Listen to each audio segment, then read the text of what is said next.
Bonjour Gilles, ici pour actualité-dvd.com. Je vous parle du Blu-ray du film Paranormal Activity 2, réalisé par Todd Williams, distribué par Paramount Pictures et mettant en vedette Katie Featherston, Micah Sloat et Sprague Graydon, sorti en magasin le 8 février 2011. Paranormal Activity 2 suit les déboires d'une petite famille américaine aux prises avec une entité maléfique qui hante leur nouvelle maison et qui semble en vouloir à leur enfant. Le film est présenté par différentes images captées par des caméras de surveillance installées suite à un vol. Le premier Paranormal Activity a été un joyeux phénomène de promotion avec la bande-annonce qui ne dévoilait à peu près rien et qui présentait des spectateurs terrifiés sursautés de leur siège au cinéma. C'était un exercice amusant de marketing qui assumait parfaitement le statut de montagne russe de ce petit film d'horreur au budget absurde qui aurait tout aussi bien pu figurer au menu des attractions de la ronde. Paranormal Activity a aussi eu un succès monstrueux et donc inévitablement nous nous retrouvons avec cette suite, Paranormal Activity 2, qui reprend exactement les mêmes ingrédients que son prédécesseur. En fait, moins une suite qu'une histoire parallèle, Paranormal Activity 2 change le principe d'une caméra placée dans la chambre à coucher pour celle de plusieurs caméras de surveillance disposées dans la maison, ce qui permet de présenter beaucoup plus de points de vue et d'offrir quelques idées amusantes. Le problème, selon moi, c'est qu'on reste ainsi beaucoup trop détaché de ce qui se passe dans cette maison et qu'on n'arrive pas à embarquer dans l'histoire comme c'était le cas avec le premier. Les amateurs de films d'horreur vont aussi se rendre compte rapidement de quelque chose, il se passe vraiment rien dans ce film.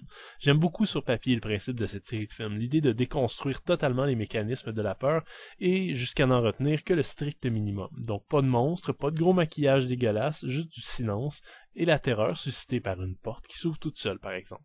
Il y a là une véritable étude minimaliste de ce qui nous fait peur de façon viscérale, de ce qu'on craint lorsqu'on est seul la nuit, dans le noir.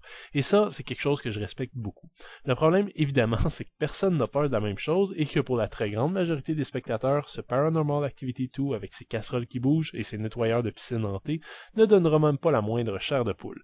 Je dois admettre que ça a été mon cas, j'ai sursauté une ou deux fois, mais jamais j'ai réellement ressenti de peur, ce qui devrait être un exploit puisqu'à la base je déteste les histoires de fantômes et de possession et que j'ai encore régulièrement des mauvais souvenirs qui me viennent de soirées terrifiantes passées à regarder Dossier Mystère quand j'étais jeune. On pourrait attribuer beaucoup d'explications à ça, que le suspense n'est jamais étiré à son maximum, que les personnages ne sont pas particulièrement attachants ou que les punchs sont prévisibles, mais je dirais simplement que les scénaristes ont eu tellement peur de trop en faire qu'ils n'ont finalement pas fait assez. Une petite scène de visite de sous-sol vaut le coup d'œil mais s'inspire un peu trop du film espagnol Rec, et une ou deux scènes arrivent quelque peu à faire frémir mais on est bien loin d'en avoir pour son argent.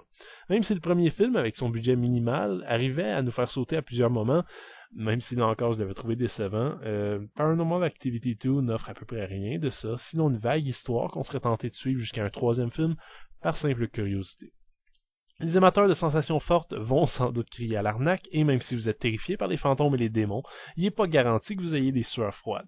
Je sais que beaucoup sont tannés des films de fantômes japonais, mais ce serait ma suggestion personnelle pour un troisième Paranormal Activity éventuel. Donnez la barre à des cinéastes qui connaissent les rouages du suspense et de la tension, comme par exemple Hideo Nakata. Le Blu-ray est présenté en 1:78 anamorphique avec piste audio en anglais 5.1, français 5.1, espagnol 5.1 et portugais 5.1. Les sous-titres sont disponibles dans ces langues et l'ensemble contient également une copie DVD du film. Côté bonus, on est tout aussi peu servi que par le film et en tout et pour tout, on n'a droit qu'à une vraie scène supprimée ainsi que quelques images inédites.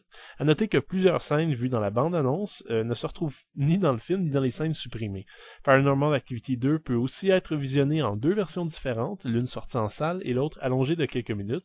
Malheureusement, pas d'émotion forte en plus dans cette dernière version. Cette suite de Todd Williams déçoit à peu près à tous les points de vue, compte tenu du fait que les artisans du premier Paranormal Activity avaient réussi à en faire autant avec si peu. Plus d'excuses pour cette suite avec un budget un tout petit peu plus conséquent, qui échoue dans toute tentative de faire lever le poil de notre nuque. Les personnes qui ont une peur bleue des fantômes et des spectres vont peut-être trouver le film efficace, et même là, je conseillerais pas d'acheter le film, mais plutôt de le louer, puisque cette histoire ne s'appuie presque entièrement que sur les sursauts et les bruits qui arrivent inopinément. Dans l'ensemble, un film faible et pâle. C'était Gilles, merci, bon visionnement.